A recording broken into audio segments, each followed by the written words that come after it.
Muy bien, hermanos, muchas gracias por permanecer. Este último tema vamos a tratar la manipulación económica del carismatismo. Claro, el título es un poco más grande, diezmos, ofrendas, primicias y pactos y todas estas cosas que hoy vemos en la actualidad. Nosotros entendemos que si hay un tema incómodo de tratar por parte de los pastores, es el tema justamente del dinero. Nosotros reconocemos y enseñamos todo el consejo de Dios, como dice la palabra de Dios, incluido, por supuesto, lo que tiene que ver con los recursos materiales, y hace parte de las enseñanzas de la palabra de Dios, y creo que es nuestra responsabilidad, aun cuando sea incómodo para nosotros, enseñar al pueblo de Dios lo que la palabra de Dios dice acerca de la honra a Dios por medio de bienes materiales. Seguramente todos reconocemos, no es un secreto para nadie, la fama nos precede en esto. Estoy hablando en general, como iglesias evangélicas, la fama nos precede de que la mayoría de grupos que se profesan cristianos han elaborado toda una estructura teórica y práctica para sacar el dinero a sus feligreses, haciendo exactamente mercadería de la fe, tal como lo enseñó el apóstol Pablo en 1 Timoteo 6:5, que dice: hombres corruptos de entendimiento y privados de la verdad, que toman la piedad como fuente de ganancia. También el apóstol Pedro en 2 de Pedro 2 y 3 dice: y muchos seguirán sus disoluciones, por causa de los cuales el camino de la verdad será blasfemado, y por avaricia harán mercadería de vosotros con palabras fingidas. Sobre los tales ya de largo tiempo la condenación no se tarda, y su perdición no se duerme. Así que somos conscientes completamente de que estamos arrastrando un lastre aquí de mal entendimiento generalizado, cargando también el reproche del mundo por estas cosas, de manera que, al menos de forma sencilla, quisiera dar una respuesta estrictamente bíblica. Ahora, tenemos un gran problema, estos asuntos, estos excesos, desmanes que hoy tenemos en las iglesias evangélicas, esas estructuras, esos sistemas estandarizados ya de cómo cada vez se elaboran, se perfeccionan más para poder sacar el dinero a las personas que ingresan a una iglesia. Esto no surge de la nada.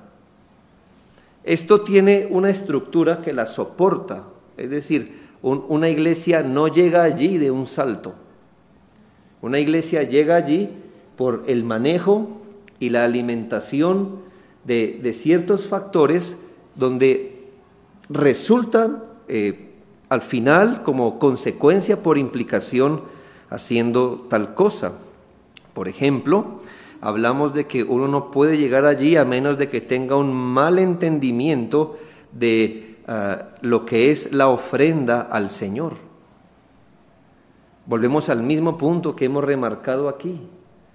La ofrenda es un concepto bíblico, pero ¿cómo hemos definido la ofrenda? La hemos definido con nuestro propio diccionario, con el diccionario de cada organización. Gracias a eso tenemos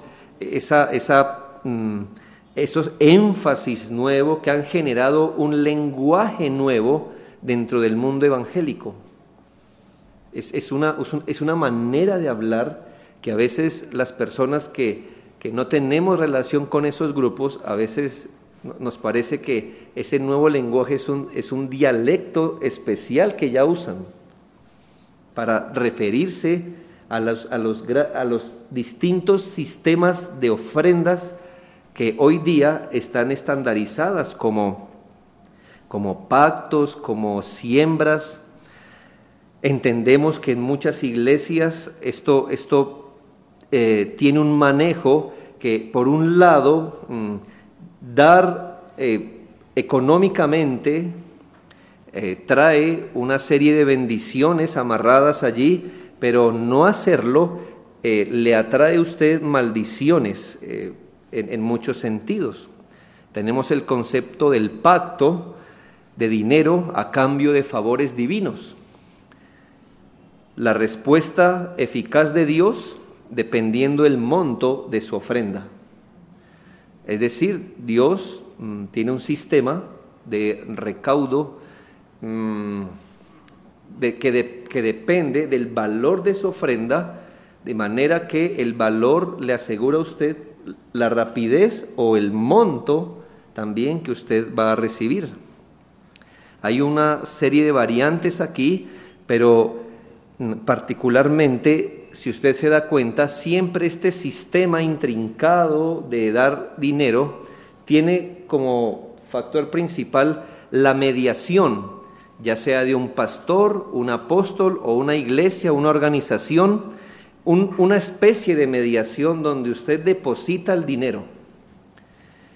Y este mediador hace su papel de manera que usted va a recibir lo que desea si sigue el conducto regular.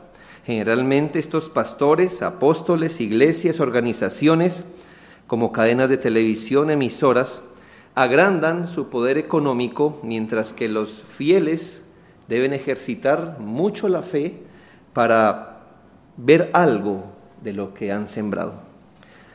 Seguramente usted conoce más de un caso en iglesias cristianas donde un individuo motivado, movido por esa enseñanza, ha dado grandes sumas de dinero, cuando no su salario completo, casas, carros, títulos de propiedad y más. Esto es verdad, esto es verdad. Así que es muy buen momento para definir con claridad estos asuntos. ¿Dónde falla la enseñanza carismática del dinero? Bueno, muchas cosas han tenido que convergir para tener hoy lo que tenemos. Por supuesto, lo más obvio que hemos venido aquí enseñando estos días es un mal entendimiento de la palabra de Dios, mezclado con intereses personales tanto de los maestros como de los que escuchan. Porque, hermanos, si el maestro promete y bendiciones y pide por su codicia que ofrenden, él no está solo en esto. Él tiene un grupo de personas que quieren exactamente lo mismo que ese líder. Ese líder quiere enriquecerse, pero el hermano que siembra, ¿por qué siembra? Porque quiere exactamente lo mismo que su líder. Así que aquí no estamos hablando de un hombre manipulador, manipulando gente ingenua, que tiene buena fe, que ellos sí son desprendidos. No, mis hermanos, cada uno de ellos quiere lo mismo que el líder, o si no, no estarían siguiéndole la corriente. El punto es que un líder codicioso manipula gente codiciosa. Un codicioso manipulando gente que quiere lo mismo que él. De manera que, ¿qué ha ocurrido aquí? Hay mucho que decir de esto, pero creo que uno de los errores principales es un mal entendimiento de cómo las leyes de Dios operan o son vinculantes de acuerdo al momento de la historia de la redención. Déjeme explicarle esto. Lo que pasa por falta de claridad en la interpretación bíblica, resultamos sacando elementos del Antiguo Testamento indiscriminadamente. Arbitrariamente, podemos decirle.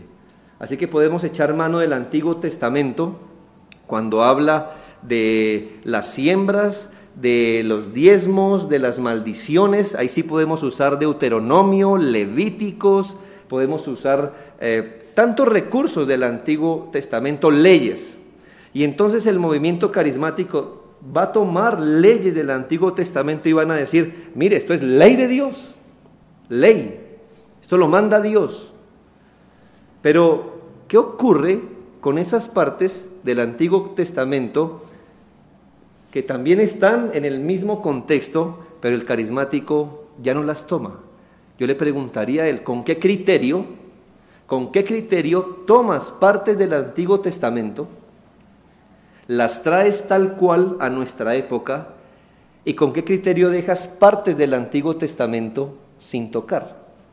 Eso nos parece sumamente arbitrario, es una manera de manipular la Escritura. Yo no estoy aquí sugiriendo que el Antiguo Testamento no nos sirva para nada, estoy diciendo que si no entiendes cómo se articulan las leyes que encontramos en la Biblia, de acuerdo a los momentos históricos de la historia bíblica, no vas a entender por qué ciertos asuntos del Antiguo Testamento nos vinculan hoy y por qué otros no. No puedo aquí dar la respuesta, esto sería invertir todo el tiempo en explicar esto, pero ¿cuál es el punto? Si no sabes distinguir los distintos usos de la ley en los distintos momentos de la historia, vas a hacer esto. Mucha gente nos dice, pero ¿por qué estos asuntos nos rigen y por qué otros asuntos no nos rigen del Antiguo Testamento? ¿Por qué nos parece que el líder arbitrariamente toma partes de la Biblia y las hace vinculantes para nosotros hoy, y partes de la misma ley no las hace vinculantes para nosotros hoy? ¿Por qué nos parece que es arbitrario? La respuesta es porque es arbitrario. Esa es la respuesta. Porque en esas organizaciones el líder tiene el dominio de la interpretación bíblica. Y entonces él puede tomar bendiciones, maldiciones, leyes y las puede aplicar aquí, no importa si otras no les da el mismo tratamiento. Así que mi punto es, creo que debes entender cómo los asuntos de la ley se han aplicado a las diferentes etapas de la historia redentora, para no ser caprichoso en esto. Pero también hablamos de un mal entendimiento de lo más básico para nosotros, que es el Evangelio. La oferta del Evangelio que hoy se hace generalmente en las iglesias es que tú debes creer en Cristo para que se abran ciertas bendiciones temporales a ti. Para muchos la oferta del Evangelio significa ven a Cristo si estás fracasado económicamente.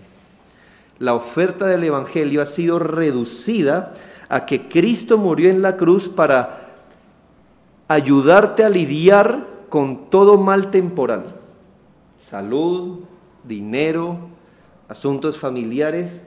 Y hermanos, el Evangelio no es ese. Tú debes entender exactamente qué es el Evangelio y cuáles son las promesas del Evangelio. Hoy día se habla del Evangelio, se habla de la predicación del Evangelio, pero cuando se predica, nunca se predica realmente lo que promete el Evangelio. Hablamos de un terrible entendimiento de lo que son los bienes materiales y la ofrenda. Hoy, en contravía de la Biblia, se le ha enseñado al creyente a ofrendar por necesidad y por codicia. Y digo en contravía porque la Biblia dice que debemos dar no por tristeza ni por necesidad. Pero hoy abiertamente el líder carismático dice, ¿necesitas algo? Entonces, ¿qué? Ofrenda. ¿Notas? Es abierta, son abiertos. Ellos están corrigiendo la Biblia para ti, para que tú des allí. Tú quizás has sido entrenado en que si tienes una necesidad, no vas a los medios que Dios dio para cubrir tus necesidades, sino que ya piensas en ofrenda, para poder después reclamar tu parte, ya que tú hiciste la tuya. Aquí está la sutil diferencia entre ofrendar para recibir y lo que es bíblico, ofrendar por haber recibido. Hablamos también de un mal entendimiento del propósito mismo de las ofrendas. Si como creyentes estudiáramos cuál es el destino bíblico, según el Nuevo Testamento, que tienen las ofrendas, encontrarías que no es darle el próximo avión privado al apóstol. ¿Entiendes? No es esa. No es llenar tu ropero. Esa no es el destino que Dios le ha dado a las ofrendas. Hablamos de la santificación de la avaricia que hoy se hace. Por supuesto, no bajo ese lenguaje, pero ¿de cuándo acá principios bíblicos se han tergiversado para que no solo no digan lo que dice el principio, sino que digan lo contrario? Le pongo al menos 2 ejemplos. Hoy, querer enriquecerse como cristiano es visto como una virtud. Si tú eres de una iglesia carismática, vas a saber que se le anima a los creyentes a enriquecerse. ¿No es así? No debes permanecer en esa situación. Debes proyectarte a algo mejor. No seas conformista con tu vida. Tú tienes que tener lo mejor, el mejor vestido, el mejor carro. ¿Eso es qué? Te están diciendo que tú debes anhelar enriquecerte. Ahora, ¿qué dice la Biblia? Porque los que quieren enriquecerse, ¿qué? ¿Tienen una fe audaz? No. Caen en tentación y lazo. No pueden caer, dice la Biblia. Los que quieren enriquecerse, caen en tentación y lazo. La palabra de Dios, el movimiento carismático dice, tu vida cristiana es tan genuina como Dios te bendiga temporalmente. Es decir, tú vas a ver que Dios está contigo si tú empiezas a prosperar económicamente. ¿Qué dice la Escritura? Cuidaos de toda avaricia, porque la vida del hombre no consiste en la abundancia de bienes que posee. De manera que puedes ver algo aquí, y es que hoy se está santificando la avaricia, como decía el pastor anteriormente. Es tan fácil como tomar cualquier pecado, cualquier práctica, y traerla a una iglesia, y ahora sí queda santa, ¿verdad? La avaricia del malo, del no creyente, esa sí es mala, pero la avaricia del creyente, esa sí es buena. No, mis hermanos, que yo sepa, todavía no se ha revelado el principio, no os hagáis tesoros en la tierra. No puedes buscarle otra explicación a ese texto sencillo. No os hagáis tesoros en la tierra.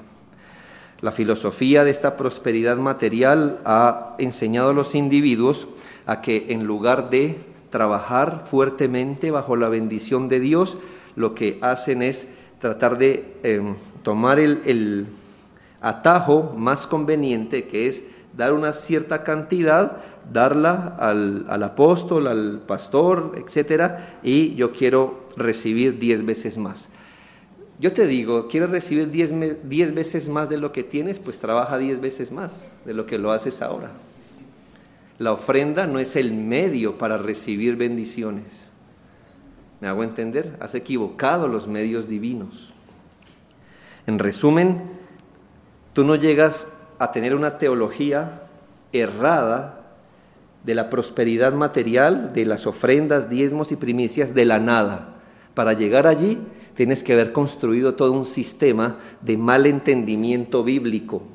Has tenido que pasar, contradecir textos bíblicos, contradecir tu propia razón, malentender la vida, los medios que Dios nos da para nuestra manutención, de cómo se consiguen los asuntos. Has tenido que voltear la Biblia para llegar allí.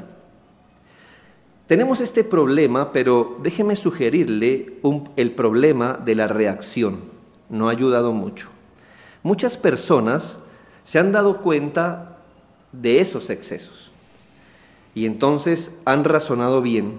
Es mejor que busquemos una iglesia bíblica.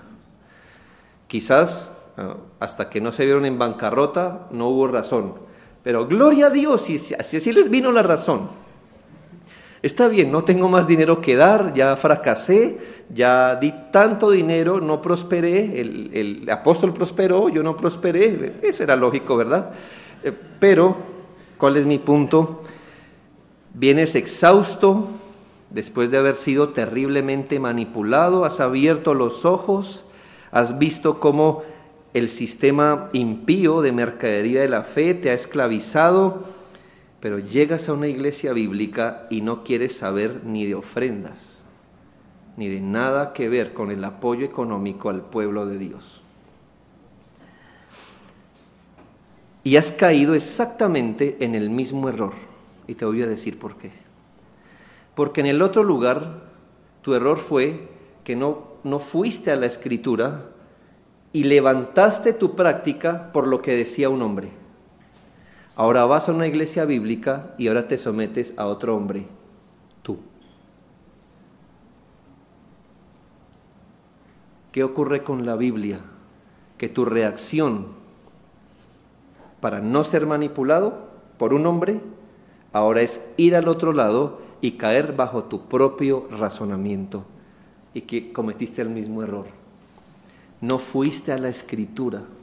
Y en este caso podemos hablar, como nuestro dicho popular dice, has botado el agua de la tina con el bebé adentro. Es decir, queriendo sacar los excesos a los que fuiste sometido, cogiste también el principio bíblico de dar al Señor de los bienes materiales y también lo dejaste. Yo lo hablo como un pastor que ha estado la mayoría de tiempo en iglesia reformada y bíblica, que nos ha extrañado que gente, si su apóstol le hubiera dicho, deme 2 millones de pesos ya, no sé lo que hubieran hecho para traerlos.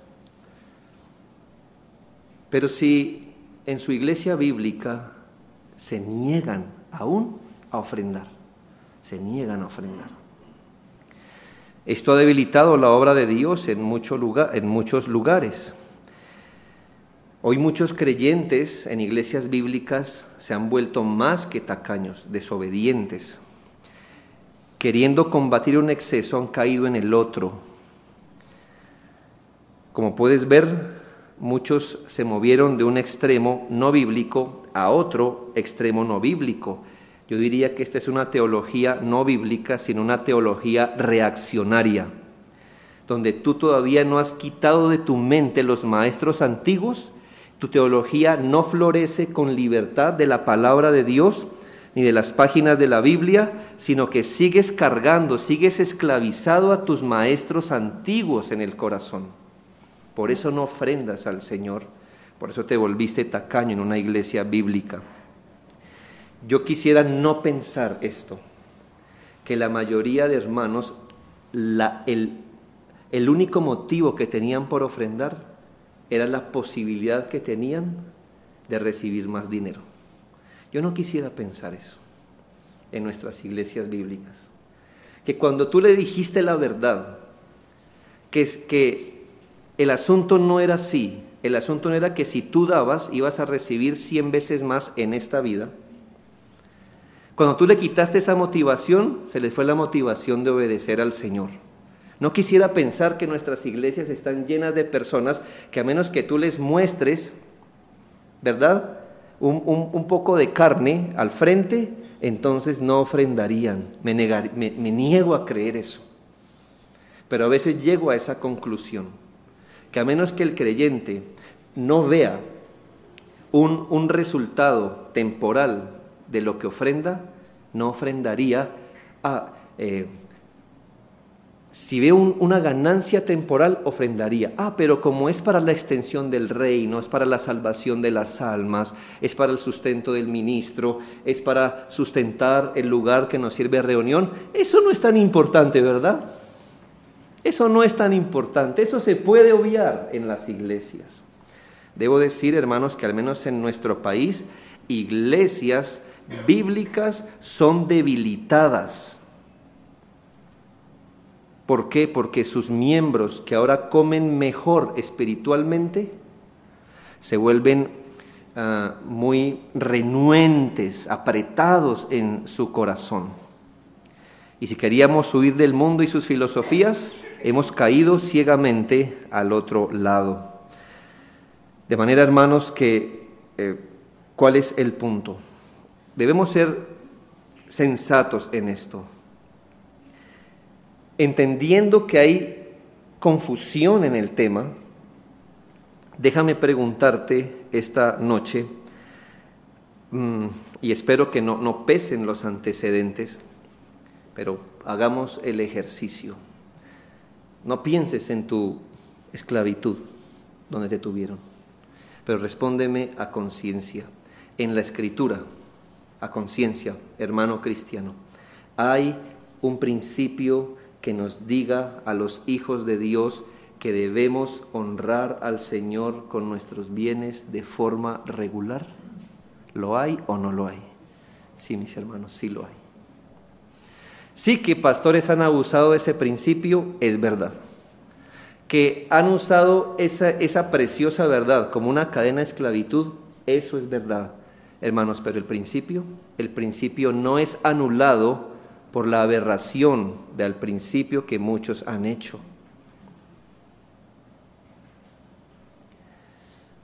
De manera que sí, hermanos, el asunto no es tan fácil, porque reconocemos que en el mundo de la interpretación bíblica hay una manera de esquivar el rigor bíblico.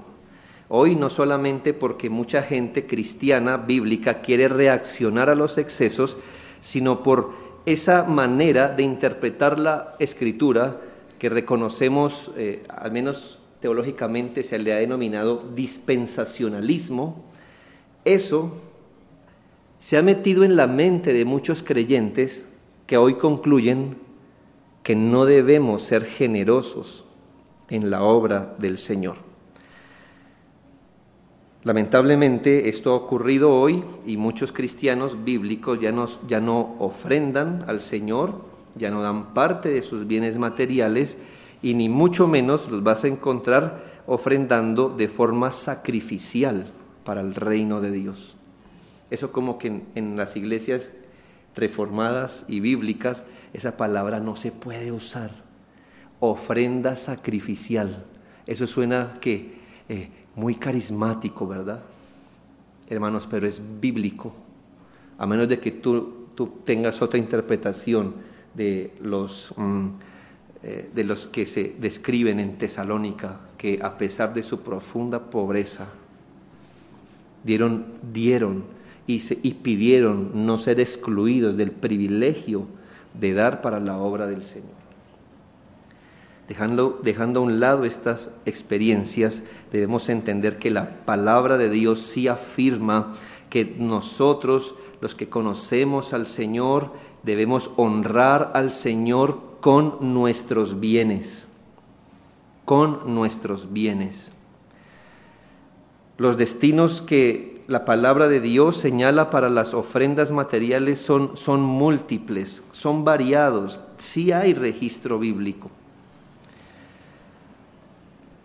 No es nuestro tema, pero lo que quiero advertir, hermanos, es que entendiendo los excesos, no puedes quitar lo que sí dice la Biblia de los propósitos de la ofrenda.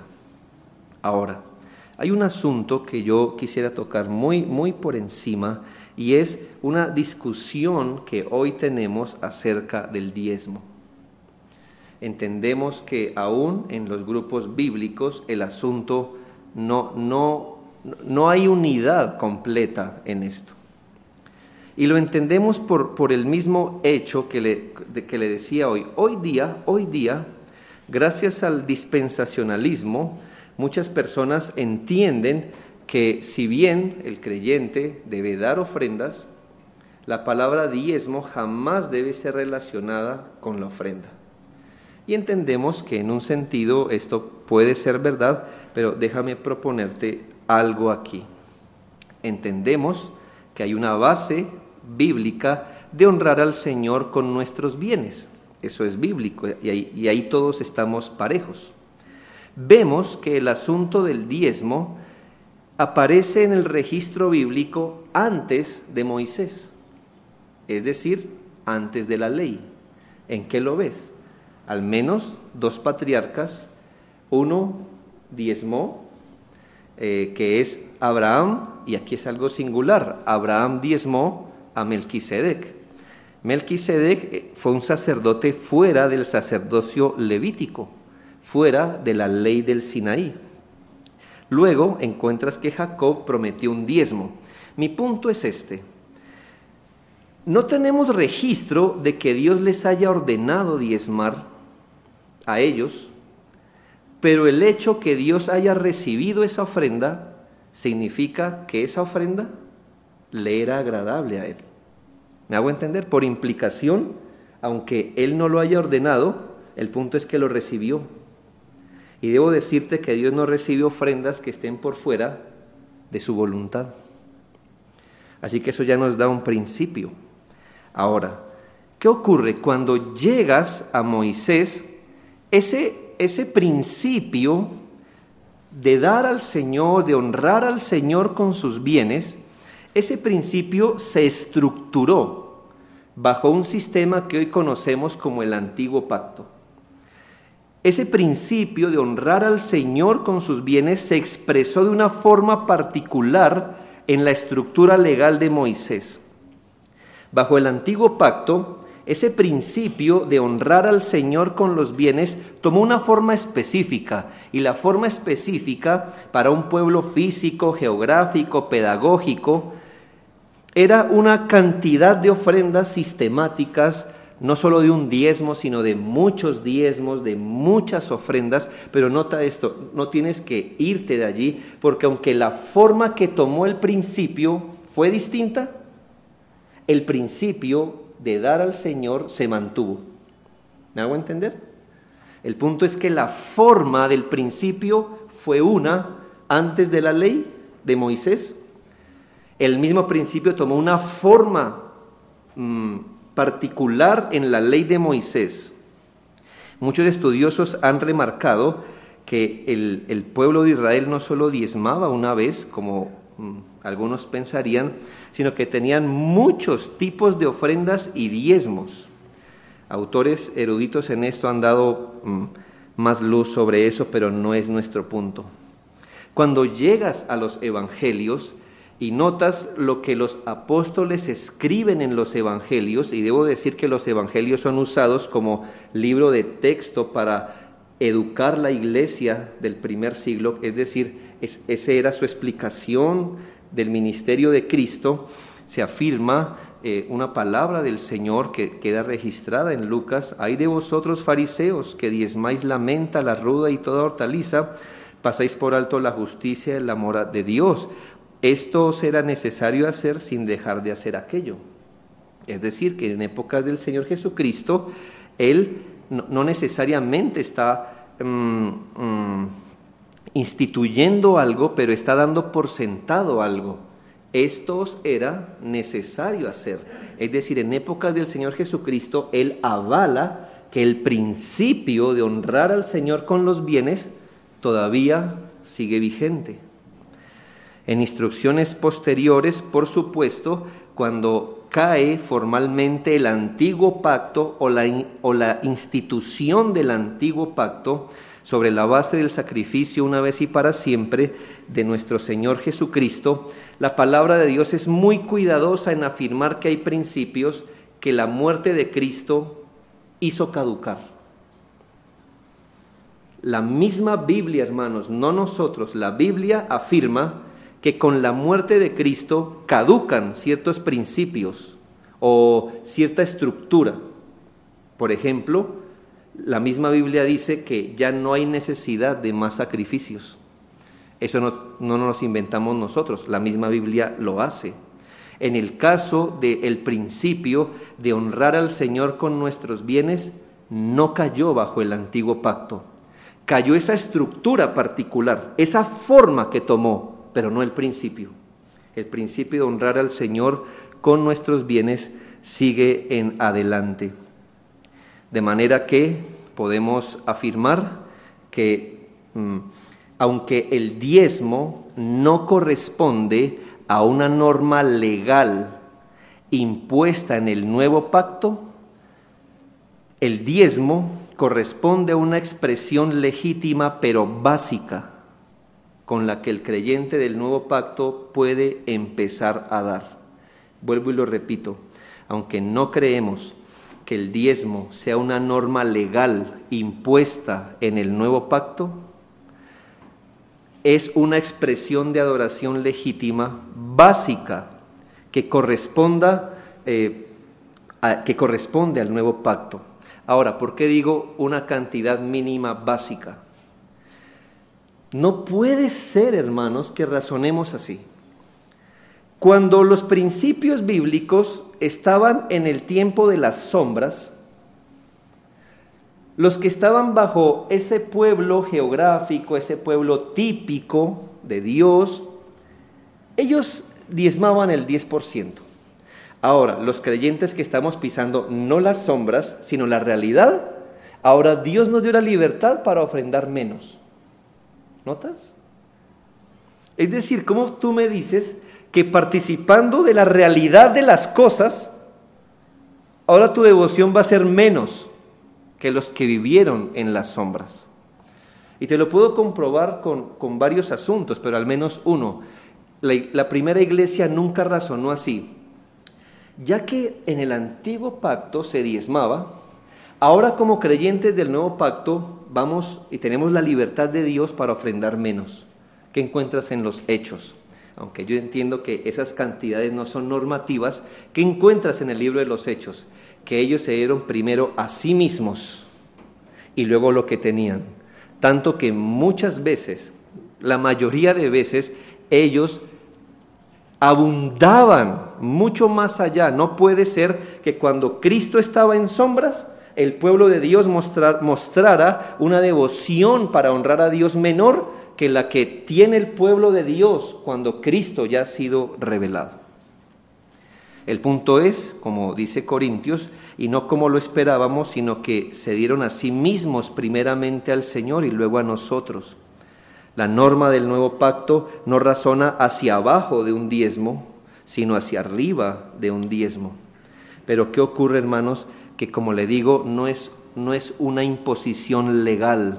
La palabra de Dios en 1 Corintios 16, 2 Corintios 8, nos enseña que ofrendar, velar, aportar sistemáticamente y con ofrendas regulares y con ofrendas extrarregulares es nuestro privilegio. No es privilegio de Dios. Es nuestro privilegio cooperar con el avance del reino. Por eso siempre animamos a los hermanos a dar para la obra del Señor. No puede ser que mientras comías algarrobas ofrendaras más que cuando comes de una buena mesa. No puede ser, sencillamente no puede ser. Tu sentido común ni siquiera te va a dejar hacer eso, pero no sé cómo lo hacemos, pero lo hacemos. Son exactamente estas distinciones las que no nos permiten responder de manera plana. ¿Creen ustedes en el diezmo? Yo diría sí y no. No como la estructura legal del antiguo pacto. No creemos en el diezmo así. No creemos en ese diezmo porque eso caducó con el antiguo pacto. En otro sentido, creemos en el diezmo, sí, pero como esa cantidad básica por la que un creyente puede darse una idea de cómo se ofrenda al Señor de forma regular, sistemática, proporcional a lo que el Señor nos viene dando. Así que, pero entiendo la tensión que hay allí y yo no voy a dar todas las respuestas hoy día. Quiero terminar con esto. ¿Sabes que muchos verdaderos cristianos en estos movimientos se deprimen porque se les ha enseñado a que la medida de la bendición de Dios la vas a mirar por tu nivel económico. Mira, el movimiento carismático es un movimiento de esclavitud. Te dicen que si no hablas en lenguas, no tienes el Espíritu. Te dicen que si no sientes algunas experiencias, no eres de Dios. Te dicen que si no eres rico y próspero, Dios no está contigo. Es un sistema de esclavitud. Te han enseñado a juzgar la bendición de Dios por tu prosperidad, salud y bienestar temporal. Te han sometido a la manipulación, a la esclavitud por años, y ya no puedes ver cómo tu relación con Dios se pueda dar fuera de términos materialistas. Esto es lamentable. ¿Sabes? No quiero ahondar en el problema, pero quizás has vivido por años reclamando, pactando, encuentros, exorcismos, renuncias, ataduras, desataduras, unciones, y no ves que tu vida espiritual crece. Ese es el precio que has pagado por ir fuera de las Escrituras.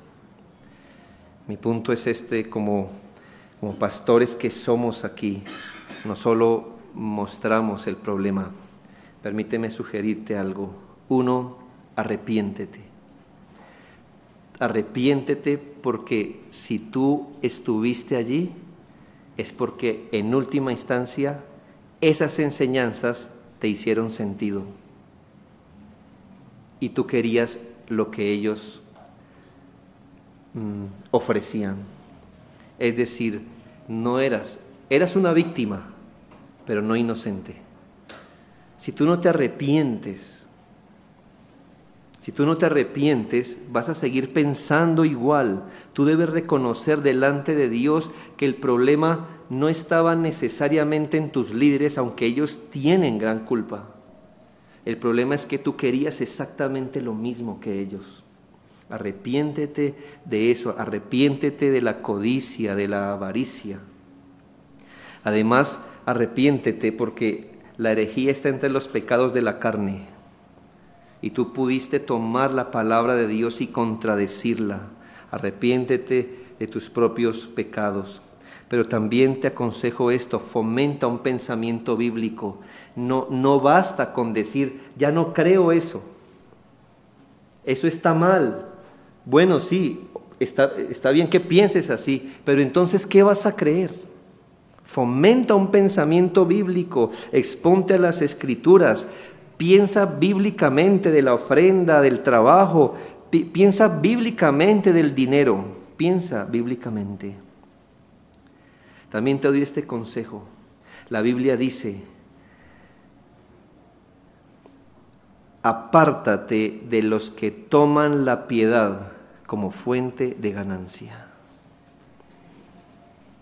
La Biblia no se anda con juegos, hermano. Si tú estás en una iglesia que toma la piedad como fuente de ganancia, y si quieres ser obediente, vete de allí. Vete de allí. No lo digo yo, mis hermanos. 1 Timoteo 6, del 3 al 5. Apártate de los tales. Apártate. Y por último, reconoce la gracia de Dios. Te han enseñado que tú tienes un trato con Dios basado en tus obras, en tu ofrenda, en tu dinero. Se te ha dicho que Dios te acepta mientras pactes con Él, que tú tienes la atención divina entre más monto tenga tu ofrenda. Seguramente has entrado en un círculo de largas sesiones de guerra espiritual, preencuentros, encuentros, posencuentros, horas de estudio, de ayunos, luchas, dinero aquí y allá, y tú ya estás razonando que a ti te toca tener apaciguado a Dios con cierta cantidad de dinero o con ciertas actividades. Yo te quiero decir, Conoce la gracia de Dios en Cristo. Te invito a que conozcas que el fundamento de nuestra comunión con Dios es la bendita gracia de Dios a través del sacrificio perfecto de Cristo, no nuestras obras, no nuestro dinero, no nuestro activismo. La única manera de estar en comunión apacible con Dios es a través del sacrificio perfecto de Cristo. Conoce la gracia de Dios, confía en Él. Sí obedecemos a Dios, pero no para captar su atención, no para que no nos liquide por dar una ofrenda o no darla. Conoce la gracia de Dios que brota de sus manos. Ven a Cristo el Salvador, porque no conoces el Evangelio. Ven a Cristo el Salvador. Reconoce la gracia que brota de sus manos. Gracias, amigos. El tema es muy largo, como todo lo que se ha dicho aquí, pero al menos permíteme sembrar esto en tu corazón esta noche. Muchas gracias por la paciencia.